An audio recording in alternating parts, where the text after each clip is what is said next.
नमस्कार जूनियर्स, मेरा नाम है आदित्य शर्मा और आप देख रहे हैं कॉमर्स भैया। एंड यार स्वागत आप सभी का हमारी स्कॉलरशिप सीरीज 2.0 की एक नई वीडियो के अंदर। आज हम लोग बात करने वाले हैं आईपी यूनिवर्सिटी की ईडब्ल्यूएस स्कॉलरशिप की 2023 से 24 वाले बैच के लिए। ईडब्ल्यूएस स्कॉलरशिप आप लोगों की आ चुकी है, इसका नोटिस आप लोगों को आ चुका है। सारी डिटेल्स इस वीडियो में आप लोगों को मैं बताने वाला हूँ स्कॉलरशिप की। शुरू करते इस वीडियो को बिना किसी प्रॉफिट लॉस की।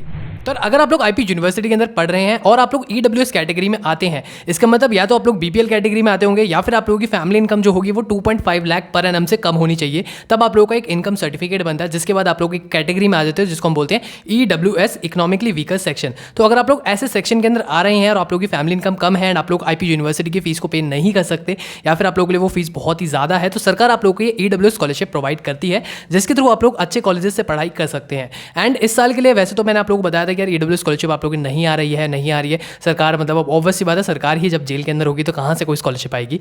तो इस वजह से मतलब बहुत सारे मल्टीपल रीजंस थे एंड कुछ केसेस के अंदर होता है कि सरकार बच्चों के पैसे मार भी लेती है, जैसे कि लास्ट ईयर कोई स्कॉलरशिप्स वगैरह आई नहीं थी। बट इस साल अब आप लोगों के लिए गुड न्यूज़ है कि आप लोगों की स्कॉलरशिप आ चुकी है। तो सबसे पहले आप लोगों के फॉर्म्स खुल रहे हैं 15 अप्रैल से लेकर आप लोगों को 5 मई तक का टाइम दिया गया है फॉर्म फिलिंग करने के लिए। इसके अंदर आप लोगों को करना कैसे आप लोगों को मैं अभी बताने वाला हूँ, एलिजिबिलिटी डॉक्यूमेंट्स वगैरह सब बताने वाला हूँ। बट उसके पहले मैं आप लोगों को प्रोसेस बता देता हूँ कि क्या क्या स्टेप्स आप लोगों को फॉलो करने हैं। आप लोगों को गवर्नमेंट के पोर्टल के ऊपर जाना है, वहाँ पे जाकर आप लोगों को लॉग इन करना है अगर आप लोगों ने पहले से आईडी बना रखी थी। अभी स्कॉलरशिप 2023 से 24 वाले बैच की है। इसका ये मतलब नहीं है कि जो बच्चे पहले से आईपी यूनिवर्सिटी में पढ़ रहे हैं वो लोग इसके अंदर कुछ इसका फायदा नहीं उठा सकते। भाई जितने भी बच्चे अभी आईपी यूनिवर्सिटी के अंदर पढ़ रहे हैं वो इस साल की फीस को अपना रिफंड मंगवा सकते हैं, मतलब इस साल के लिए आप लोग ये स्कॉलरशिप ले सकते हैं। तो जितने बच्चे पहले थे उन्होंने पहले से अप्लाई कर रखा होगा, तो आप लोगों को लॉग इन आईडी आपकी पता ही होगी, तो आप लोग जाके वहाँ पर लॉग इन कर सकते हैं। जो भी नए कैंडिडेट्स हैं वहाँ पर न्यू रजिस्ट्रेशन का ऑप्शन आता है, तो आप लोग अपना सीईटी का रोल नंबर वगैरह डाल के वहाँ पर नया एक अपनी आईडी बना सकते हो। तो लॉग इन करने के बाद आप लोगों को वहाँ पर एप्लीकेशन फॉर्म भरना है एंड फिर उसके बाद एप्लीकेशन फॉर्म भरने के बाद आप लोगों को सारे डॉक्यूमेंट्स के साथ वो एप्लीकेशन फॉर्म अपने कॉलेज में भी सबमिट करना है, जिसकी लास्ट डेट आप लोगों को दे रखी है 8 मई, मतलब 8 मई से पहले आप लोगों को फॉर्म फिजिकली भी अपना सबमिट करना पड़ेगा। एंड इसके अंदर अब आप लोगों की मैं एलिजिबिलिटी बता देता हूँ, कौन कौन से बच्चे एलिजिबल होंगे कौन से नहीं होंगे। तो सबसे पहले तो आप लोगों के पास एक एनएफएस कार्ड होना चाहिए। एनएफएस कार्ड मतलब आप लोगों का नेशनल फूड सिक्योरिटी वाला कार्ड होना चाहिए, जिसके अंदर आप लोगों ने राशन वगैरह ले रखा है, राशन कार्ड जिसको हम बोलते हैं, वो आप लोगों के पास होना चाहिए, जिसके अंदर पिछले 6 महीने के अंदर ट्रांजेक्शन होनी चाहिए।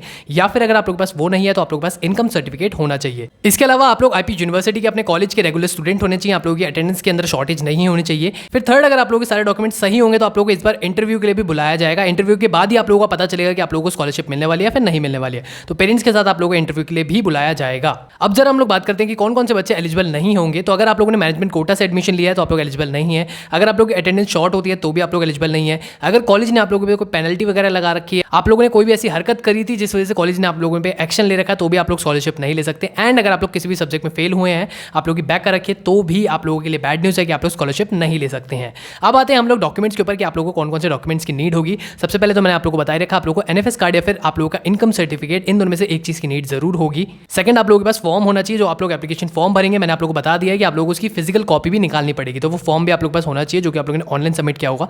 थर्ड, आप लोगों के पास होना चाहिए आप लोगों का आधार कार्ड वगैरह, आधार कार्ड प्रूफ्स होने चाहिए। एंड इसके अलावा आप लोगों के पास बैंक स्टेटमेंट्स होनी चाहिए आप लोगों की, मतलब पासबुक की कॉपी वगैरह होनी चाहिए। जो भी आप लोग अकाउंट उसके अंदर डालेंगे उस अकाउंट की आप लोगों की पासबुक की कॉपी वगैरह होनी चाहिए। एंड इसके अलावा एक एफिडेविट इसका बनता है, तो एफिडेविट भी आप लोगों के पास होना चाहिए। नेक्स्ट आता है आप लोगों की एडमिशन की स्लिप आप लोगों के पास अभी तक होनी चाहिए। इसके अलावा आप लोगों की लेटेस्ट फी रिसीट भी होनी चाहिए। आप लोग अगर फर्स्ट ईयर में है तो आप लोगों की फर्स्ट ईयर की फी रिसीट आप लोगों के पास होनी चाहिए।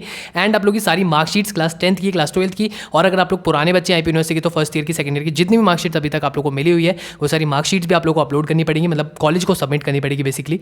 इसके अलावा आप लोगों के पास एक लास्ट डॉक्यूमेंट होना चाहिए, जो कि है letter of recommendation by your college dean, मतलब आप लोगों के कॉलेज का डीन का एक लेटर ऑफ रिकमेंडेशन भी होना चाहिए। तो इस सारे डॉक्यूमेंट्स के साथ, और अगर आप लोग ईडब्ल्यूएस कैटेगरी में आते होंगे तभी आप लोगों की स्कॉलरशिप इस बार मिलने वाली है। तो इस बार मैं आप लोगों को बता रहा हूँ प्रॉपरली अच्छे से। भाई आप लोगों को पहले फॉर्म फिलिंग करनी है, आप लोगों को फिर उसके बाद अपने डॉक्यूमेंट्स को भी कॉलेज के अंदर सबमिट करना है। फिर थर्ड स्टेप आप लोगों को इंटरव्यू के लिए जाना पड़ेगा, फिर आप लोगों को स्कॉलरशिप मिलेगी अगर आप एलिजिबल हुए तभी। तो ये थी सारी की सारी डिटेल्स ईडब्ल्यूएस स्कॉलरशिप 2023 से 24 आईपी यूनिवर्सिटी की। बाकी अगर कोई भी अपडेट आती है तो आप लोग को इस चैनल के ऊपर मिलने वाली है, तो आप इस चैनल को सब्सक्राइब कर सकते हैं। मैं मिलता हूं आपसे अगली वीडियो में, अभी के लिए इतना ही, धन्यवाद।